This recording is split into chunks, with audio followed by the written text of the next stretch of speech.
What did it mean to have a nice little effort in the last time out, get the crowd going pretty good? What did that feel like for you? It felt good. I felt like I was finally, starting to get a feel of my game out there, but I just got to keep on building and, take it one game at a time and just keep trying to get better every night. As a squad overall, how do you feel like you guys enter this next one? This is a huge week, obviously. You have Coach going for a 600 win, which I'm sure he's not acknowledging too much, but just overall the vibe this week, I guess. We were trying to make a standpoint like this week is really important for us, to come out and beat UNLV and also come out and beat New Mexico. We're just really excited. We're pumped. We're ready to go. We think we can do a lot this year. So we're excited We're excited. When you look at New Mexico, I mean, this is a team that does really well in the paint. I think 5th in the nation in two-point conversion percentage. Why have they been so effective getting into the lane and being able to convert around the rim? They got a lot of athletes. That's one thing about them. They got a lot of guys that can get downhill. They got a lot of guys that can finish at the rack. So, they're a good team.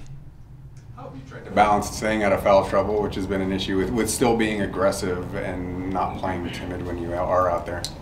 I'm starting to learn to I don't want to say pick and choose my battles, but there are some times when I just can't get to it and I may just have to let the 2 points go, because, rather let those 2 points go than pick up a foul and get myself and the team in worse foul trouble, so. How important do you think the post defense is going to be in this game, just given some of their strength getting to the line? I think they've shot the second most free throws in the nation as well. It's going to be very important. It's important for us every night, obviously, but, it's a real emphasis for us, and, we think we'll be able to do it, and we're ready to go. I think we're ready. You guys have showed a really high ceiling, first half against San Diego State, the wins over Boise State, Air Force, Colorado State, and then, you've had some games where it's been more of a struggle. What's been the biggest difference when you guys are playing really well versus, when you're struggling with Wyoming or San Jose State? I just honestly, I think it just depends on how we come out, our energy. Anytime I think when we're playing with high energy, playing fluid, I think we can beat anybody. But then when we're not, we could also lose to anybody. So. Doing a story on Jalen Harris, what does he kind of bring the team, and how unique is he just in terms of really being able to do seemingly everything on the court? Jalen, obviously, like you guys see, he's super athletic. He's skilled at scoring the basketball, but he's a good leader too. He gets people in the right mindset for the game, gets us ready to go. So that's one thing he brings to the table that everybody might not know. So. Several times when your coach is up here, he's been talking about how much you've been improving so far this year. What does that mean to you? You're going in a vertical direction as opposed to the opposite. It's good. It means I'm doing the right thing, and I'm just trying to keep continuing to build on that and keep doing more and add more to my game every day.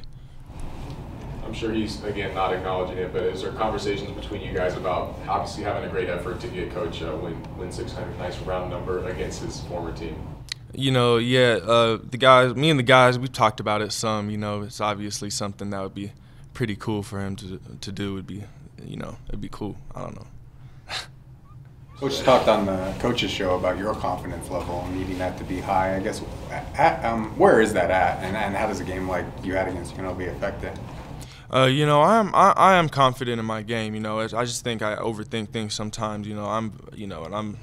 I think I'm as good as anybody. I can be as good as anybody when I'm playing just my game. And, when I'm playing my role, I feel like I can be very effective in a very effective piece. So. A second ago, you touched on energy a little bit, and that's been particularly good here at home. I think you guys, are defending your Mountain West games as best you can. Could you talk about what is the energy like when you get to play at Lawler, and do you feel that when you're on the court? The energy at Lawler is amazing. We feel the crowd. We get to when we get the crowd in the game, it's hard not to have energy. When you hear people that cheering for you. I just think sometimes on the away games we probably don't come out with the right mindset, and the energy just isn't there the same way. Coach talked about how big of an accomplishment it would be to be 6-3 at the midway point, put yourself in a good position for the second half of the Mountain West season. Why do you think that would be important to kind of put yourself in that spot with 9 games left to go in conference? you don't want to fight an uphill battle in the second half of the year. You know, you kind of want to be in a better position so you're not having to – I don't want to say it takes less pressure because there's pressure for every game, but it's – I don't know. It's just better to be on top rather than climbing up from behind or as high up as you can be. Any more questions for KJ? Thank you. Thank you. All right. Thank you, guys. Coach, as you approach this milestone, do you allow yourself time to reflect upon it, even though it's in like the middle of the season? No, because they all run together, and you know when you're fortunate enough to, you know, whenever that milestone hits, and like I said, I mean a couple weeks, I hope it hits this year, but I think that when it hits, you reflect with who you're doing it with, whether it's your staff, it's your players. Those are the things that you reflect back and remember, and I think when it happens, I think 500 was at UCLA, and I got both sons there. I got a wonderful staff, and then you start thinking about, well, when was 400? When was 300? And it's the irony to that is, it's Missouri State and Iowa, it's New Mexico, and so you start hitting all the places you've been, and it gives you great memories of just how blessed you were of all the areas and places you've been, that you're very appreciative of the players you've coached and the coaches that you've coached with. So, but that's not anywhere on my mind. My mind is, it goes back to the Monday. This is a big week for us, and we're 50% there. We played, I think, as well as we've played in a month against UNLV on both sides of the ball, and we're going to have to do that again against a team that's very similar. They're very athletic. They're deep with athleticism. They put a lot of pressure on your defense by driving the basketball. So two teams that are pretty similar that we had this week. First time playing New Mexico since you left there. What did your time there mean to your career and just to you personally? Yeah, it was huge because, I had basically 4 years left on a contract at a Power 5 school. And so a lot of people said, well, what are you doing? Are you crazy? And I had an incredible 8 years at Iowa, loved it, loved the people there. Things were great. It was just the things that were at New Mexico. And Doc Smedley had just gone there, who hired Coach Knight as the coach at Texas Tech. He had just taken over the presidency at New Mexico. And so when Coach Knight called me about it, I didn't know much about New Mexico, and our family's always been Midwest. And so all of a sudden, that was the first time we came west. And those 6 years were just incredibly special because we had everything we needed. We had the practice facility. We had our own trainer, our own strength coach, own academic advisor. We had the facilities. Now, we renovated the pit. We renovated our locker room, training room. We had an incredible, that they still have, weight room that's just men and women's basketball. We really built something special there, and we changed the academic culture. We've always had, I think, some pretty good success in basketball, but we had a good run basketball-wise, but I think we really changed the academic culture. So it was about a whole culture there that we helped establish. And, those games in the pit, I've coached all over the country and played all over the country, and there's very few venues that are any more special than the pit. And I had a chance for 6 years to, coach on that sideline. So it was a special blessing. It was a big risk, going to, from a Power 5 to a not Power 5. Right. Is that your most fulfilling stop that you've had because of, like you said, not the success just on the court, but just all around? Yeah, that's hard, Chris, because I usually don't like comparing teams and stops because I feel very blessed. I literally left the NBA after a 4.5-year career, retired from the game, knew I wanted to get into coaching, and President Robinson called me from Manchester College, who I'd been all over the state of Indiana, and that's one place I'd never been. And I take over a team that's 0-8.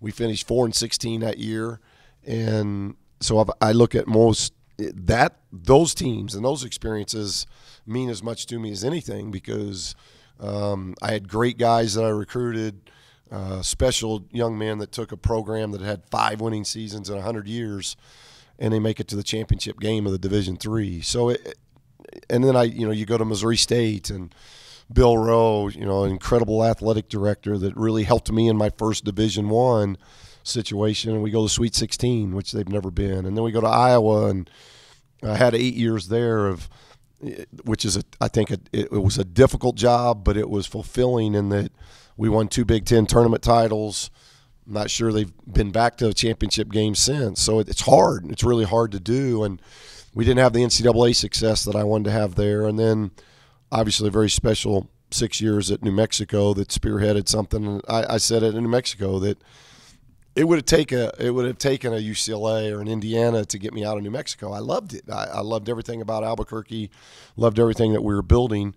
It's kind of hard to turn down UCLA at that point. And I'm glad that the 5.5 years I had at UCLA were very fulfilling, very, very special times in a lot of ways, not just professionally, but personally, family-wise. So now the journey's taken me to Reno, and I'm very much enjoying this and trying to build a culture that we believe in. It's going to take time, but this group of young guys are doing everything they can to start building the culture that we want on and off the court. So it's hard to say just one stop, because I think each stop prepared me for the next stop, if that makes sense. You look.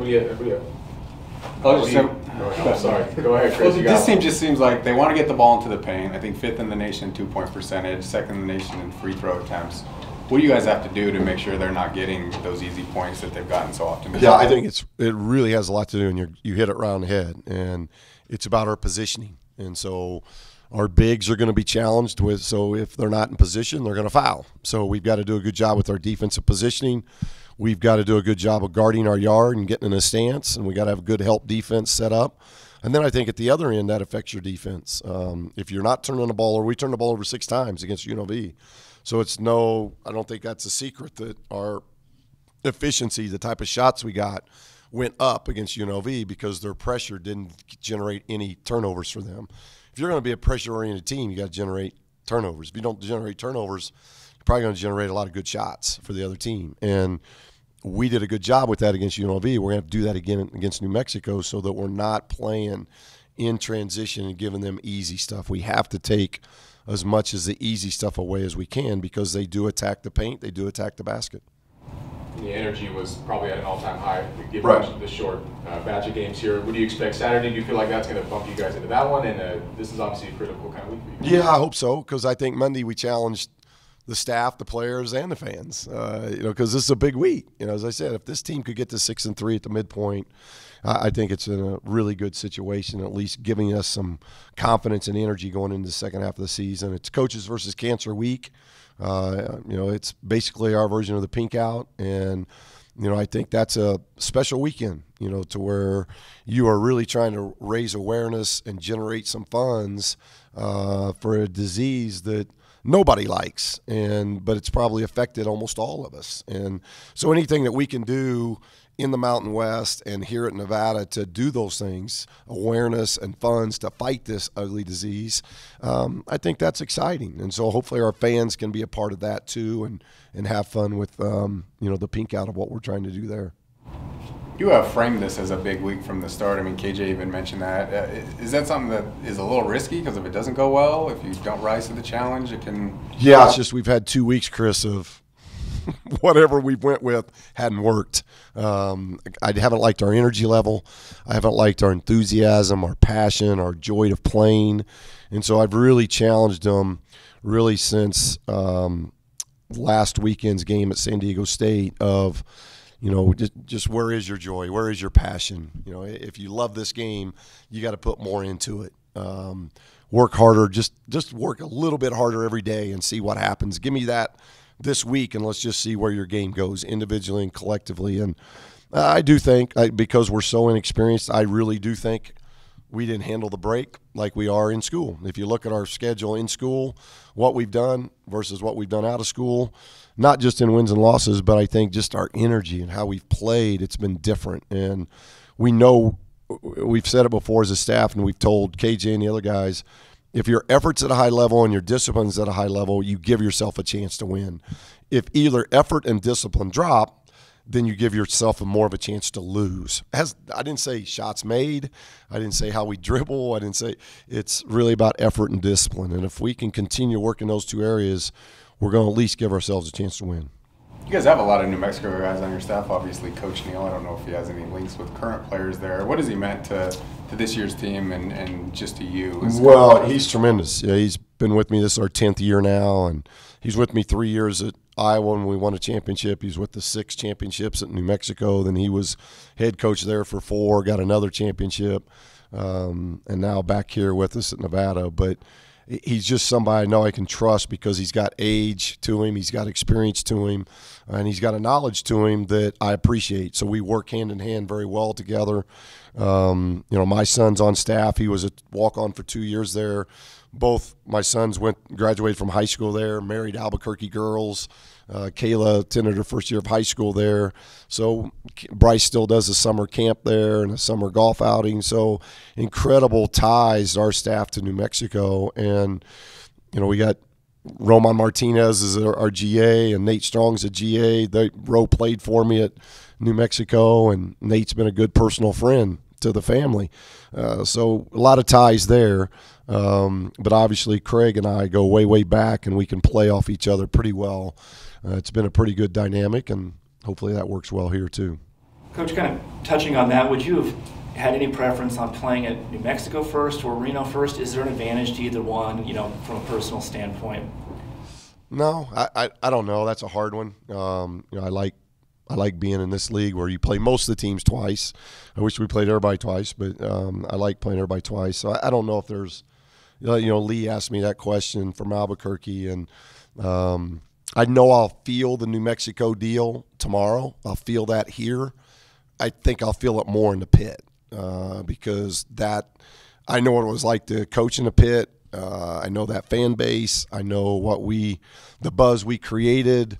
The renovation that we were part of, 40 suites, and the new locker room and lounge, and just from weight room to training room, everything that we were part of, we built that, and we had a lot of fun and a lot of success and a lot of, to this day, good friends that still live in Albuquerque. So that kind of home, away from home. So I think I'll feel it probably more in the pit than I do here, because I feel like this is home now.